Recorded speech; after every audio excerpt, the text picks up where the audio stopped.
From the fall of man in the Garden of Eden all the way to the death and resurrection of Jesus and the salvation of the world, there existed a time where a very limited and select few would be chosen to hear the voice of God, and even fewer to serve as God's mouthpiece. Who were these people? Why did God choose them to speak for him? And what can we still learn from their stories today? Join me as we learn lessons from God's prophets.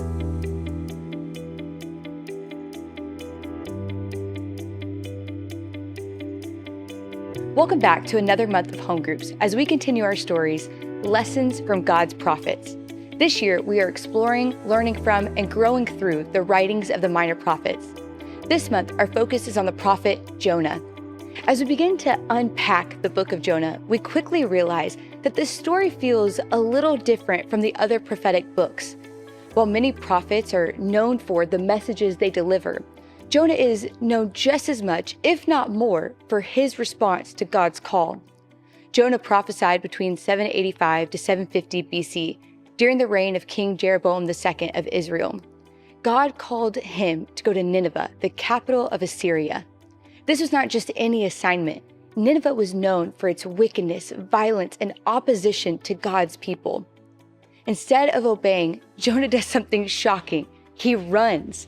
Jonah 1:3 says, "But Jonah rose to flee to Tarshish from the presence of the Lord." Rather than going east to Nineveh, Jonah heads west, trying to escape the call of God on his life. As we follow Jonah's journey, we see it unfold in three distinct movements. First, we see Jonah run from God. Jonah boards a ship, attempting to distance himself from the responsibility God had given him. But no matter how far Jonah tries to go, God meets him there. A great storm rises, threatening the lives of everyone on board. In this moment, we are reminded of a powerful truth. We can run from God's will, but we can never outrun God's presence. The storm eventually leads to Jonah being thrown into the sea, where he is swallowed by a great fish. What seemed like judgment was actually God's mercy, preserving Jonah's life and giving him an opportunity to turn back to God. How often do we resist what God is asking of us? Maybe it's out of fear, discomfort, or even resentment.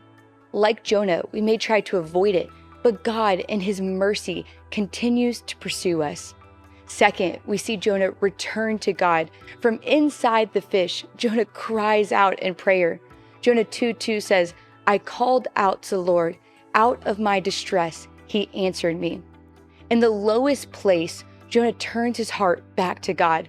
This moment of surrender changes everything. God commands the fish to release Jonah, and once again, he gives Jonah the same assignment. This reveals something so important about God's character. He is a God of second chances. Even when we fail, even when we run, God is faithful to call us back and restore us. He does not abandon his purpose over our lives. Third, we see Jonah reluctantly obey and God move powerfully. Jonah finally goes to Nineveh and delivers a simple message of warning, and something incredible happens. The entire city repents. Jonah 3:5 says, "And the people of Nineveh believed God." From the greatest to the least, they fast, repent, and turn from their evil and wicked ways. In response, God shows mercy. It does not bring the destruction he had planned over Nineveh. This should be a moment of celebration, but instead we see something unexpected. The final moment reveals Jonah's struggle with God's mercy. Jonah becomes angry. He didn't want Nineveh to be saved. He wanted them to be judged. Jonah 4:2 says, "I knew that you are a gracious God and merciful, slow to anger, and abounding in steadfast love." Jonah knew God's character, and that's exactly why he ran in the first place. He didn't want mercy for the people he believed didn't deserve it. And if we're honest, we can struggle with this too. It's easy to receive God's grace for ourselves, but much harder to extend it to others, especially those we feel are undeserving of his grace.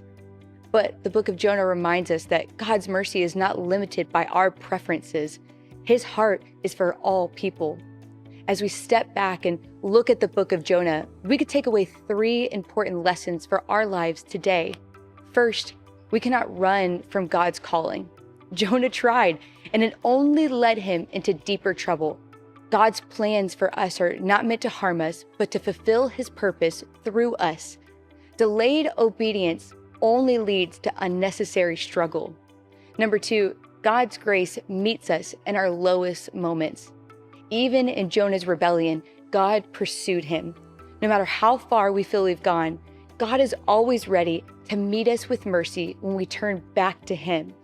May we be people who are not only receiving God's grace, but freely extending it to those around us. And number 3, God's heart is for all people, not just us. The same mercy we've received is the mercy God desires to extend to others. We are not called to decide who is worthy of grace, but to be vessels through which that grace is shared. As you continue this study in your home groups, reflect on where God may be calling you to step out in obedience. Consider if there are areas where you've been resisting his direction, and ask God to soften your heart towards others, that you would see people the way that he sees them. Let's grow together.